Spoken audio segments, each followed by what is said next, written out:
Good morning all. എല്ലാ ദിവസവും രാവിലെ 7:00-ക്കുള്ള പ്രീ മാർക്കറ്റ് റിപ്പോർട്ടിലേക്ക് സ്വാഗതം. നിഫ്റ്റി കഴിഞ്ഞ ഒരു റീസെൻ്റ് ആയിട്ടുള്ള ഒരു ലോയിൽ നിന്ന് എസ്പെഷ്യലി മിഡ് ക്യാപ്പ് നിഫ്റ്റിയൊക്കെ 12% നിഫ്റ്റിയും ബാങ്ക് നിഫ്റ്റിയും എല്ലാം തന്നെ നല്ല രീതിയിൽ റാലി രേഖപ്പെടുത്തി ഓൾ ടൈം ഹൈ ആയ ഒരു രീതിയിലാണ് നിൽക്കുന്നത്. ഗ്ലോബൽ മാർക്കറ്റുകളെല്ലാം തന്നെ വാച്ച് ചെയ്ത് അല്ലെങ്കിൽ വെയിറ്റ് ചെയ്ത് യൂസിൽ നിന്ന് ഇൻട്രസ്റ്റ് റേറ്റ് തീരുമാനങ്ങളിൽ റേറ്റ് കട്ടൊന്നും ഉണ്ടാക്കിയിട്ടില്ല. അതുകൊണ്ട് തന്നെ മാർക്കറ്റിനെ ഫർദറായിട്ട് റാലി ചെയ്ത് പോകാനായിട്ട് പ്രത്യേക ട്രിഗർ ചെയ്യുന്ന പോയിന്റുകളോ കാര്യങ്ങളൊന്നുമില്ല. ഇലക്ഷനും അതായിട്ട് ബന്ധപ്പെട്ടിട്ടുള്ള പോർട്ട്ഫോളിയോ അലോക്കേഷൻ വരെയുള്ള കാര്യങ്ങൾ മാർക്കറ്റിൽ റിഫ്ലക്റ്റ് ആയിട്ടുണ്ട്. ഇനി മുന്നോട്ട് പോകണമെങ്കിൽ മാർക്കറ്റിന് പുതിയതായിട്ട് എന്തെങ്കിലും ഉണ്ടാകണം. മാർക്കറ്റിന് മുന്നോട്ടുള്ള യാത്രയിൽ FISൻ്റെ ഒരു പാർട്ടിസിപ്പേഷൻ അതിന് ഒരു ഫ്യൂല് നൽകുന്ന ഒരു ഫാക്ടർ തന്നെയാണ്. എന്നാൽ ഇന്നലെ FIS ഒരു സെല്ലിംഗ് മോഡിലേക്ക് പോയിട്ടുണ്ട്. ഇന്നലെ FIS 3033 കോടി രൂപക്ക് സെല്ല് നടത്തി. ഈ FIS സെല്ല് ചെയ്യുമ്പോൾ സ്വാഭാവികമായിട്ടും DIs അതായത് ആഭ്യന്തര ധനകാര്യ സ്ഥാപനങ്ങൾ ബൈ ചെയ്യാറുണ്ടായിരുന്നു. എന്നാൽ അവരും ഇന്നലെ സെല്ലിംഗ് മോഡിലാണ് ഉള്ളത്. DISും 554 കോടി രൂപയുടെ സെല്ലിംഗ് നടത്തിയിട്ടുണ്ട്. അപ്പോൾ ഇതാദ്യമായിട്ടാണ് FISും DISും ഇരു വിഭാഗം ആളുകളും ഒരുമിച്ച് തന്നെ ഒരു വലിയ തോതിൽ സെല്ല് നടത്തുന്നത്. ഇന്ന് വെള്ളിയാഴ്ച ദിവസമാണ്. ഇന്ത്യൻ മാർക്കറ്റിനെ സംബന്ധിച്ച് 3 ദിവസം വലിയൊരു അവധി ആണ് വരുന്നത്. തിങ്കളാഴ്ച മാർക്കറ്റ് അവധി ആയതുകൊണ്ട് നമ്മൾ നേരത്തെ തന്നെ സൂചിപ്പിച്ച പോലെ തന്നെ ഇന്ന് സെൻസെക്സും ബാങ്കെക്സും മിഡ് ക്യാപ്പിൻ്റെ എല്ലാം തന്നെ എക്സ്പയറി ഉണ്ട്. കൂടാതെ തന്നെ 3 ദിവസം വലിയൊരു അവധിയുണ്ട്.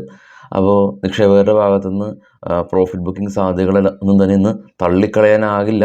പക്ഷേ സ്റ്റിൽ FISൻ്റെ എല്ലാം തന്നെ പാർട്ടിസിപ്പേഷൻ അനുസരിച്ചാണ് ഇങ്ങനെയുള്ള പ്രോഫിറ്റ് ബുക്കിംഗ് കാര്യങ്ങളെല്ലാം തന്നെ നിലകൊള്ളുന്നത്. പക്ഷേ നിഫ്റ്റിനെ സംബന്ധിച്ചും ബാങ്ക് നിഫ്റ്റിനെ സംബന്ധിച്ചും ഈ ഓപ്പൺ ഇൻട്രസ്റ്റുകളെല്ലാം തന്നെ സൂചിപ്പിക്കുന്നത് നിലവിലുള്ള ആ ഒരു റേഞ്ച്. ബാങ്ക് നിഫ്റ്റി ആണെങ്കിൽ ഇപ്പോൾ ബാങ്ക് നിഫ്റ്റിയുടെ ചാർട്ടും നിഫ്റ്റിയുടെ ചാർട്ടല്ല ഓപ്പൺ ഇൻട്രസ്റ്റുകളെല്ലാം തന്നെ നമുക്ക് പരിശോധിക്കാം. അപ്പോൾ ഈ ഹൈ ആയിട്ട് ഈ കോൾ റൈറ്റ് ചെയ്ത് വെച്ചത് കൊണ്ടാണ് മാർക്കറ്റിന് മുന്നോട്ട് പോകാനായിട്ട് പറ്റാത്തത്. അതല്ല മാർക്കറ്റ് ഇനി മുന്നോട്ട് പോകില്ല എന്നുള്ള പെർസ്പെക്റ്റീവിൽ ഈ ബാങ്ക് നിഫ്റ്റിയുടെയും കോളെല്ലാം തന്നെ ഹെവി ആയിട്ട് ഷോർട്ട് ചെയ്ത് വെച്ച അവസ്ഥയിലാണ്. പുട്ട് ഷോർട്ട് ചെയ്തേക്കാൾ കൂടുതൽ കോൾ ഷോർട്ട് ചെയ്തുകൊണ്ട് PCRും ഏകദേശം ഒരു 0.78 ആണ്. നമുക്ക് ഓപ്പൺ ഇൻട്രസ്റ്റ് പരിശോധിക്കുമ്പോൾ ഞാൻ പറഞ്ഞ കാര്യങ്ങൾ നിങ്ങൾക്ക് കുറച്ചും കൂടി വ്യക്തമായിട്ട് മനസ്സിലാക്കാനായിട്ട് സാധിക്കും. നമുക്ക് നേരെ ഓപ്പൺ ഇൻട്രസ്റ്റ് പോകാം. ആദ്യം പോകുന്നത് ബാങ്ക് നിഫ്റ്റിയുടെ എക്സ്പയറിയാണ്. കാരണം ബാങ്ക് നിഫ്റ്റി നമുക്ക് കഴിഞ്ഞ ദിവസങ്ങളിൽ ICICI HDFC എല്ലാം തന്നെ സ്ലൈറ്റ്ലി ഒരു സെല്ലിംഗ് പ്രഷറിലാണ് ഉള്ളത്. കാരണം ബാങ്ക് നിഫ്റ്റി കാണാം 50,000 എന്ന റേഞ്ചിൽ വലിയൊരു ബാറ് കാണാം. ബാങ്ക് നിഫ്റ്റി നിൽക്കുന്നത് ഇപ്പോൾ 49,800 ആണ്. അതുകൊണ്ട് തന്നെ 50,000 എന്ന് പറയുന്നത് ബാങ്ക് നിഫ്റ്റിനെ സംബന്ധിച്ച് ഒരു വലിയ ഒരു റെസിസ്റ്റൻസ് ആയിട്ട്, അതല്ലെങ്കിൽ ഇത് മറികടന്നിട്ട് ആണ് ബാങ്ക് നിഫ്റ്റിക്ക് മുന്നോട്ട് പോകാനായിട്ട് പറ്റുള്ളൂ. നിലവിൽ കോൾ ഷോർട്ട് ചെയ്ത ആളുകളുടെ എണ്ണം കൂടുതൽ കാണുന്നുണ്ട് ഏറ്റവും ടോപ്പിൽ. അതുകൊണ്ട് തന്നെ PCR 0.74 കാണുന്നുണ്ട്. നിഫ്റ്റിയും സ്ഥിതിഗതികൾ വ്യത്യസ്തമല്ല. 23,400 സ്പോട്ടുള്ളത്. 23,400ഉം 500ഉം കൂടുതൽ കോൾ ഷോർട്ട് ചെയ്ത ആളുകളുടെ എണ്ണമാണ് കൂടുതൽ. പക്ഷേ ബാങ്ക് നിഫ്റ്റിനെ പോലെ അത്ര കൂടുതൽ PCRൻ്റെ വാല്യൂ താഴ്ന്നിട്ടില്ല. ഇവിടെ PCR 0.86 ആണെന്ന് കാണാൻ സാധിക്കും. പക്ഷേ സ്റ്റിൽ കോൾ ഷോർട്ട് ചെയ്ത ആളുകളും അറ്റ് ദ മണിയിൽ നിന്ന് വളരെ അഡ്ജസ്റ്റൻ്റ് ആയിട്ട് കോൾ ഷോർട്ട് ചെയ്ത ആളുകളാണ് കാണുന്നത്.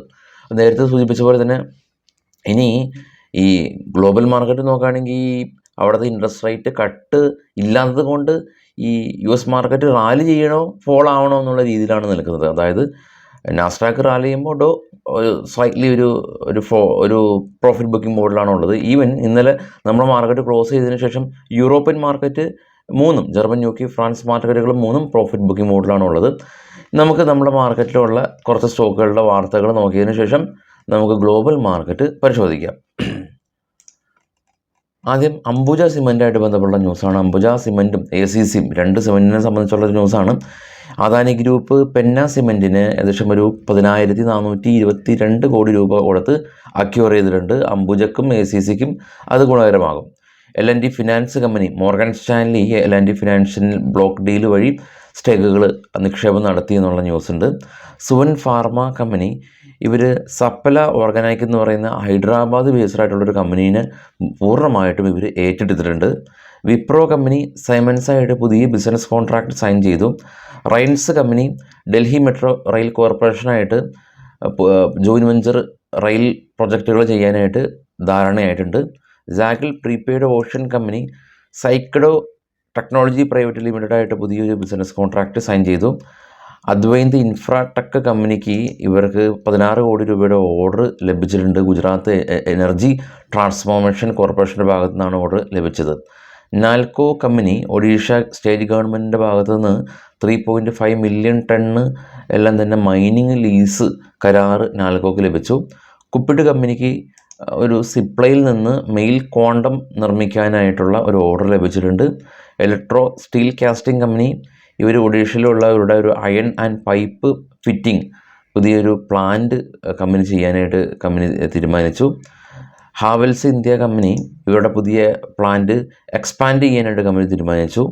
ഏഷ്യൻ എനർജി സർവീസ് കമ്പനി 37 കോടി രൂപയുടെ ഓർഡർ കിട്ടിയിട്ടുണ്ട് എന്നുള്ളതാണ് ഇപ്പോൾ ഉള്ള ന്യൂസ്.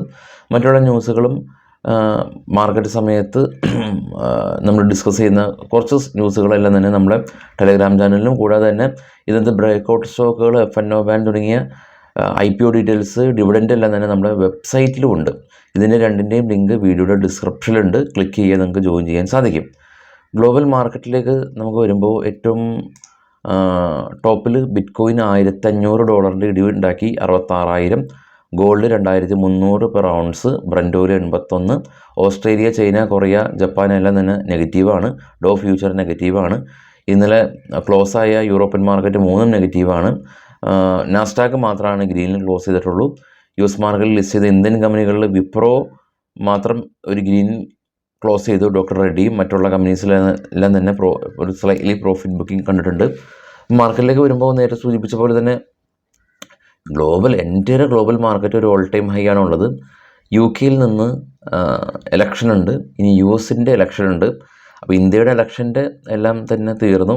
എന്നാൽ മറ്റുള്ള രാജ്യങ്ങളിലെ ഇലക്ഷനാണ് വരുന്നത്. അവിടെയും ഉണ്ട് ഇതുപോലെ തന്നെ എക്സിറ്റ് പോളും അതിൻ്റെ ഫലങ്ങളും അതിനുണ്ടാക്കുന്ന പാനിക് സിറ്റുവേഷനെല്ലാം തന്നെ.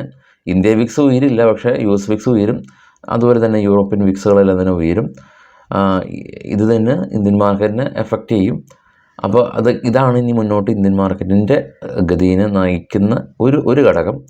സ്വാഭാവികമായിട്ടും ഇനിയും ഇന്ത്യയുടെ ലോക്കൽ എക്കണോമിക് ഡേറ്റാസ് വരുന്നുണ്ട് പതിയെ. നമുക്ക് കഴിഞ്ഞ വന്ന GDPയും ഈവൻ നമ്മുടെ ഇൻഫ്ലേഷനെല്ലാം തന്നെ വളരെ കംഫർട്ടബിൾ ആയിട്ടുള്ള റേഞ്ചിലാണ് ഉണ്ടായിരുന്നത്. അപ്പോൾ അതെല്ലാം തന്നെ നമുക്ക് വിശദമായിട്ട് വൈകിട്ട് പോസ്റ്റ് മാർക്കറ്റിൽ ചർച്ച ചെയ്യാം. എല്ലാവർക്കും ശുഭദിനം. Thank you.